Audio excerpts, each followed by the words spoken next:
Assalamualaikum warahmatullahi wabarakatuh. Selamat berjumpa kembali anak-anakku yang duduk di kelas 5. Hari ini kita akan melakukan pembelajaran keempat dari subtema 2 dari buku tema 1 organ gerak hewan dan manusia.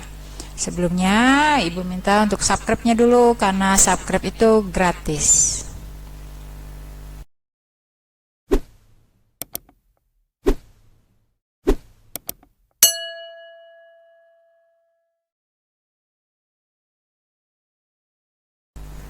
Baik, kita mulai pembelajaran 4. Hari ini kita akan pelajari tentang bentang alam Indonesia. Bentang alam yang kita miliki ada banyak dan terlengkap di dunia. Penampakan alam itu bisa meliputi laut, pantai, dataran rendah, lembah, kemudian padang rumput, sungai, danau, bukit, pegunungan, dan lain-lain. Kemudian kita mengamati mana bentang alam dan mana penampakan alam buatan. Penampakan alam yang asli seperti pada gambar yaitu aliran sungai dan sungai atau danau.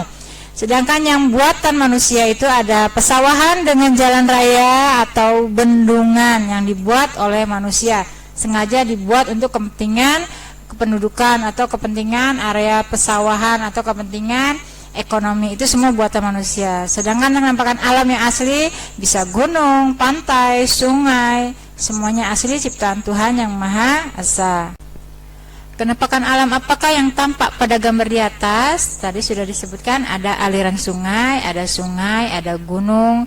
Kemudian penampakan buatan apa yang nampak pada gambar yang dibuat oleh manusia itu bisa sebuah sawah, jalan raya, bendungan atau yang lainnya yang buatan manusia. Kemudian penampakan alam itu apa? Penampakan alam adalah lingkungan alami yang merupakan ciptaan Tuhan. Penampakan buatan itu apa? Penampakan buatan adalah lingkungan yang merupakan buatan manusia. Alam Indonesia dikenal sangat indah dan kaya akan berbagai sumber daya alam. Maka banyak para wisatawan yang datang berkunjung ke Indonesia, seperti ke wilayah Bali, ada Yogyakarta, Lombok, Raja Ampat, dan yang lainnya. Tuhan telah menganugerahi negara kita berupa hutan, sungai, danau, gunung, pegunungan, dan masih banyak lain. Kemudian penampakan alam pada bentang alam Indonesia juga merupakan salah satu yang paling terlengkap di dunia. Ada lautnya, pantainya, dataran rendah, dan yang lain. Bentang alam di Indonesia sangat bervariasi. Masing-masing wilayah memiliki karakteristik berbeda di antara wilayah yang lainnya. Sekarang kita pelajari per wilayah ya. Ayo mengamati bentang alam Papua ya, Pulau Papua secara umum. Kita belajar Pulau Papua tapi secara umum ya. Di Papua kita perhatikan adalah perbatasan langsung dengan negara Papua Nugini. Pulau Papua juga merupakan bagian dari wilayah Indonesia bagian timur. Pulau Papua juga merupakan pulau terbesar ya, salah satu pulau terbesar di Indonesia dan termasuk pulau terbesar kedua di dunia setelah Pulau Greenland. Sebagian besar daratan Papua masih berupa hutan. Kemudian 70% wilayahnya Papua merupakan hamparan hutan, hujan tropis yang sulit ditembus karena terdiri dari atas lembah-lembah yang curam dan pegunungan yang tinggi. Puncak tertinggi Indonesia berada di Papua, yaitu Puncak Jayawijaya yang sebagian puncaknya ditutupi oleh salju. Sekarang kita berlatih untuk menjawab bentang alam secara umum. Contohnya di Pulau Jawa. Di sini Ibu sudah tuliskan beberapa yang perlu kamu ketahui. Pulau Jawa kita memiliki ada Gunung Semeru, ada Gunung Lawu, Gunung Papandayan. Untuk lembah ada lembah Grand Canyon, lembah Dieng, ada lembah Cilengkrang, lembah Kaliurang, ada lembah Posong. Untuk bukit ada Bukit Sumedang, Bukit Kidul, Bukit Candi Abang, dan Bukit Moko. Sungai di Pulau Jawa ada Sungai Serayu, Sungai Cisadane, Sungai Citarum, dan Sungai Citanduy. Dataran rendah sekitar Pulau Jawa itu daerah Surakarta, Semarang, Madiun termasuk dataran rendah ya. Untuk pantai yang terkenal di Pulau Jawa itu ada Pantai Pelabuhan Ratu, Pantai Pangandaran, Pantai Anyer, dan Pantai Sawana. Dari Pulau Jawa kita menyeberang ke Pulau Sumatera. Gunung di Sumatera diantaranya ada Gunung Singgalang, Gunung Talamau, Gunung Tandikat. Lembahnya Sumatera memiliki lembah Anai, lembah Ngarai Sianok, dan lembah Harau. Untuk bukit ada Bukit Pasai, Bukit Kerinci, Bukit Barisan, Bukit Lebong.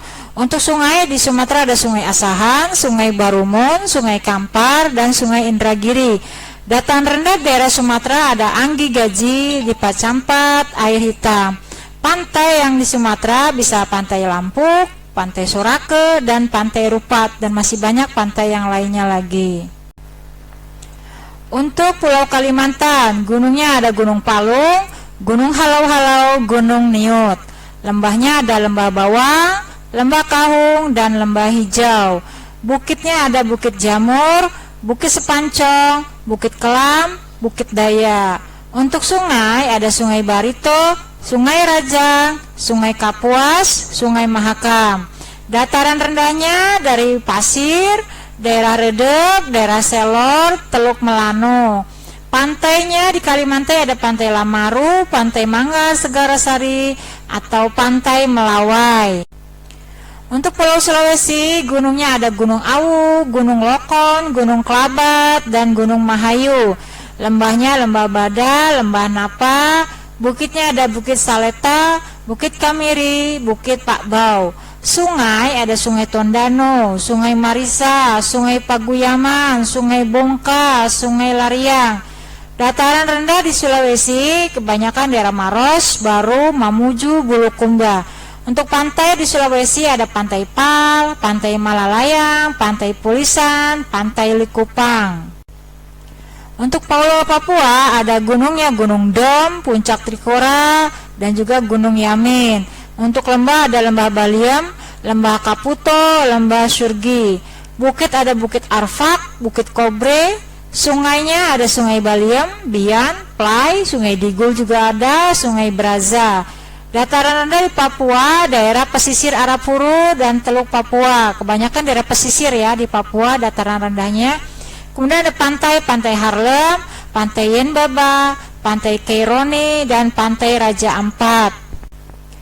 Kepulauan Maluku terdiri dari Gunung Dukono, Gunung Gamkonoro.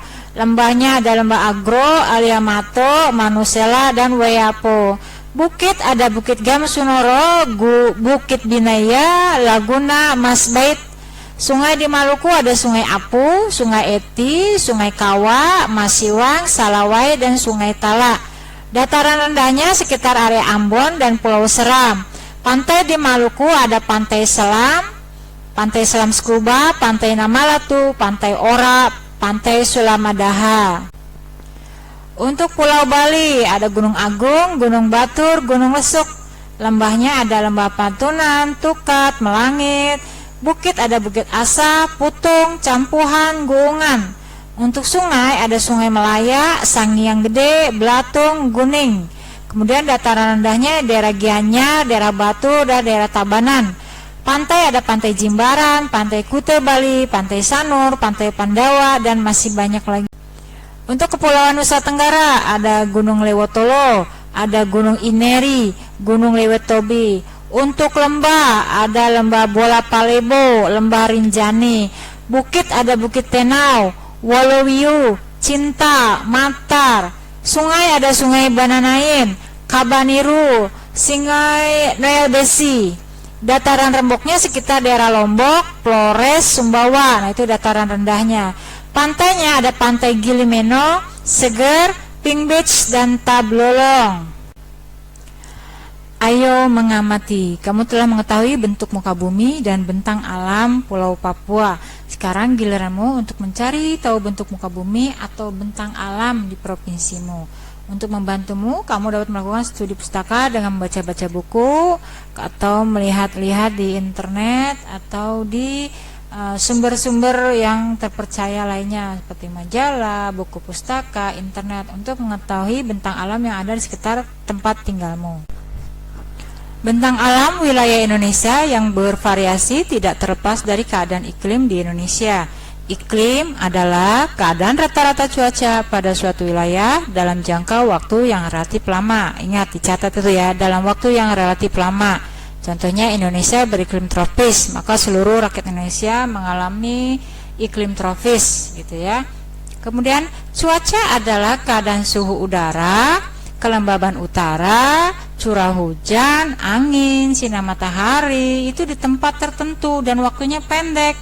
Misalnya ramalan cuaca, hari ini Bekasi panas, Jakarta hujan, kemudian Sulawesi angin puting beliung, kemudian Jayapura mungkin banjir, atau mungkin wilayah Semarang cerah berawan. Nah, itu cuaca.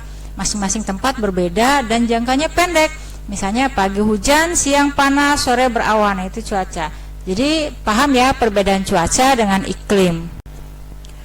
Letak astronomi Indonesia yang berada di wilayah tropis membuat Indonesia beriklim tropis. Ciri iklim tropis adalah suhu udara yang tinggi sepanjang tahun dengan rata-rata tidak kurang 18 derajat Celcius, yaitu sekitar 27 derajat Celcius di daerah tropis. Tidak ada perbedaan antara suhu pada musim hujan dan musim kemarau. Ciri tropis adalah lamanya siang dan malam itu sama, yaitu 12 jam, ya. Keadaan iklim di Indonesia secara umum sebagai berikut. Iklim musim dipengaruhi oleh angin musim yang berubah-ubah setiap periode, waktu periode tertentu. Biasanya satu periode perubahan itu adalah 6 bulan sekali. Contohnya satu, iklim laut terjadi karena Indonesia memiliki wilayah laut yang luas. Iklim Indonesia sangat dipengaruhi oleh laut dan lautan. Laut dan lautan Indonesia mengakibatkan tingginya penguapan. Wilayah yang memiliki tingkat penguapan yang tinggi akan memiliki curah hujan yang tinggi. Iklim panas terjadi karena Indonesia berada di daerah tropis. Suhu yang tinggi mengakibatkan penguapan yang tinggi dan berpotensi untuk terjadinya hujan. Berdasarkan penjelasan iklim di atas, maka jawablah pertanyaan berikut. Pada bulan apakah musim penghujan di Indonesia? Yaitu bulan Oktober sampai April. Pada bulan apa musim kemarau? April sampai Oktober. Bagaimana fenomena alam angin muson di Indonesia? Angin muson atau disebut juga angin musim adalah angin periodik yang terjadi di Samudra Hindia dan di sebelah selatan Asia. Tahukah kamu bahwa bentang alam, kondisi fisik wilayah, dan keadaan iklim berpengaruh terhadap besar dan beragamnya flora dan fauna? Begitu juga yang terjadi di Indonesia.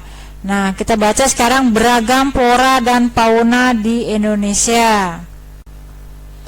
Indonesia sangat kaya dengan keragamannya, flora dan fauna.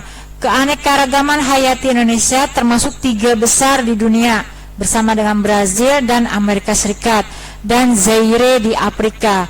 Jumlah spesies tumbuhan Indonesia mencapai 8.000 spesies yang sudah teridentifikasi. Spesies hewan mencapai 2.215, terdiri atas burung, reptil, mamalia, dan kupu-kupu. Banyak faktor yang menyebabkan kaya dan beragamnya flora dan fauna di Indonesia, seperti iklim. Iklim mempengaruhi peranan penting bagi perubahan flora dan fauna di sebelahnya, ya, di setiap daerahnya. Kemudian faktor penyebab kaya dan beragamnya lagi seperti tanah, tingkat kesuburan tanah, suhu tanah, dan daya serap air. Kemudian air juga merupakan faktor penting yang menyebabkan kaya dan beragamnya flora fauna di Indonesia. Selain iklim, tanah, dan air yang merupakan faktor abiotik, ada juga faktor biotik yang mempengaruhinya seperti manusia. Di sisi lain, manusia juga mempengaruhi keberlangsungan hidup flora dan fauna tersebut. Pembangunan rumah, pembukaan lahan, penebangan besar-besaran, perburuan, itu semuanya mempengaruhi keberadaan flora dan fauna di Indonesia. Faktor biotik selain manusia adalah hewan dan tumbuhan itu sendiri. Hewan dan tumbuhan juga dapat mempengaruhi keragaman flora dan fauna, misalnya dilihat dari rantai makanan dan sistem penyerbukannya. Setelah kita membaca wacana, kemudian kamu perhatikan ada bagan atau tabel yang harus kalian isi, yaitu tabel ide pokok dari wacana yang telah kita baca. Sini Ibu sudah mencontohkan beberapa ide pokok dari paragraf 1 sampai ke 7. Kita lanjut kepada ayo mengamati. Kalian perhatikan bagannya, pahami bagan berikut untuk mengetahui persebaran flora dan fauna. Ini ada bagan persebaran flora. Flora itu tumbuhan ya yang ada di Indonesia. Ada yang terbagi 2, yaitu Indo-Malayan dan Indo-Australian. Indo-Malayan meliputi wilayah bagian barat, itu wilayah Kalimantan, Sumatera, Jawa, dan Bali. Sedangkan Indo-Australia meliputi bagian Sulawesi, Maluku, kemudian Nusa Tenggara, dan Papua. Karakteristik bagian Indo-Malayan yaitu jenisnya meranti-merantian yang sangat banyak, kemudian terdapat berbagai jenis rotan, ada juga tidak terdapat hutan kayu putih, jenis tumbuhan matoanya lebih banyak, kemudian jenis anggreknya sedikit jumlahnya, kemudian terdapat berbagai jenis nangka, tidak dapat tumbuhan sagu. Untuk bagian Indo-Australian ya meliputi Sulawesi, Maluku, Nusa Tenggara dan Papua. Karakteristiknya jenis kayunya meranti-merantiannya hanya sedikit, tidak terdapat berbagai jenis rotan, terdapat hutan kayu putih, terdapat berbagai jenis tumbuhan matoa, jenis anggreknya juga banyak, tidak dapat jenis nangka, banyak terdapat tumbuhan sagu. Nah, itu yang wilayah Indo-Australian. Bentang alam yang bervariasi dan luas yang terpisahkan ke dalam pulau-pulau juga membuat keberagaman fauna di Indonesia. Kita perhatikan peta berikut, faunanya di sebelah mana aja sudah tersebar di seluruh wilayah Indonesia ya. Iklim, kenampakan alam, serta kekayaan flora dan fauna yang dimiliki bangsa kita harus dimanfaatkan secara bertanggung jawab. Tiap kali pemanfaatnya juga harus memikirkan mengenai dampak yang ditimbulkan disertai dengan upaya pelestariannya. Selain itu, pemanfaatannya pun harus disesuaikan dengan kebutuhan. Kita tidak boleh memanfaatkan kekayaan potensi yang dimiliki Indonesia secara sembarangan. Ada sebagian kekayaan alam yang tidak bisa diperbaharui seperti tambang emas, batu bara, minyak bumi, dan lain-lain karena ketersediaannya sangat terbatas. Itu bisa habis ya, tidak bisa ada lagi. Kalau minyak bumi habis ya habis, batu bara habis ya habis. Demikian pula ada beberapa pemanfaatan sumber daya alam yang lain. Dalam pemanfaatan kayu hutan juga kita tidak boleh sembarangan. Kita tidak boleh menebang secara liar terus menerus tanpa adanya usaha pelestarian. Jika kita melakukan hal tersebut, maka akan ada perubahan iklim yang memicu terjadinya global warming atau meningkatnya suhu bumi, hilangnya habitat hidup berbagai flora dan fauna, punahnya jenis-jenis flora dan fauna. Ini akan menyebabkan terjadinya banjir, longsor, kebakaran hutan di mana-mana. Ini bisa terjadi bencana kabut asap juga, hilangnya habitat, dan punahnya jenis-jenis flora dan fauna tertentu. Oleh karena itu, kita harus mengembangkan sikap dan perilaku yang baik yang sesuai dengan nilai-nilai luhur yang terkandung dalam sila-sila Pancasila. Nilai tersebut harus kita terapkan dan kembangkan dalam kehidupan kita sehari-hari dalam pemanfaatan potensi kekayaan alam Indonesia maupun pada saat melakukan interaksi dan sosial dengan sesama. Menurut coraknya, fauna di Indonesia dikelompokkan menjadi 3, yaitu fauna bagian barat, fauna bagian tengah, dan fauna bagian timur. Bagian barat dan tengah dipisahkan oleh garis Willis. Fauna bagian timur dan tengah dipisahkan oleh garis Weber. Nah, sekarang kita lihat bagian ketiganya. Fauna bagian barat disebutnya Asiatis, mencakup wilayah Jawa, Sumatera, Bali, Kalimantan. Banyak ditemui mamalia yang berukuran besar seperti gajah, badak, kemudian ada banteng, macan, tapir, kerbau. Banyak juga ditemui seperti reptil ular, kadal, tokek. Berbagai jenis burung juga ada seperti burung elang, merak, gagak, jalak. Adapun berbagai macam ikan, ada ikan air tawar. Dapat dijumpai di wilayah ini seperti ikan pesut juga. Fauna Indonesia bagian tengah, wilayah ini juga sering disebut dengan wilayah fauna Kepulauan Wallace, mencakup wilayah Sulawesi, Timor, Maluku, dan Nusa Tenggara, serta sejumlah pulau kecil sekitarnya. Fauna yang di sini ada antara lain babi rusa, anoa, kuda, monyet, kemudian ada babi beruang, ikan, kemudian ikan duyung, kuskus, monyet hitam. Untuk reptil di sini ada biawak, komodo, ular. Jenis burung diantaranya ada maleo, mandar, kemudian raja udang, burung dewata, rangkong, kakatua, dan burung nuri. Itu untuk wilayah bagian tengah. Untuk fauna bagian timur kita lihat mencakup wilayah Halmahera, Papua, dan Kepulauan Aru. Mamalia yang banyak ditemui di sini ada beruang, ada kanguru, walabi, ada landak irian, kuskus, kanguru pohon, pemanjat berkangkung, dan kelelawar. Kemudian di sini juga ada kita temui reptil seperti buaya, kadal, ular, biawak. Untuk jenis burungnya ada burung cendrawasih, kasuari, nuri, raja udang. Kemudian ikan di sini ikan air tawarnya relatif sangat sedikit.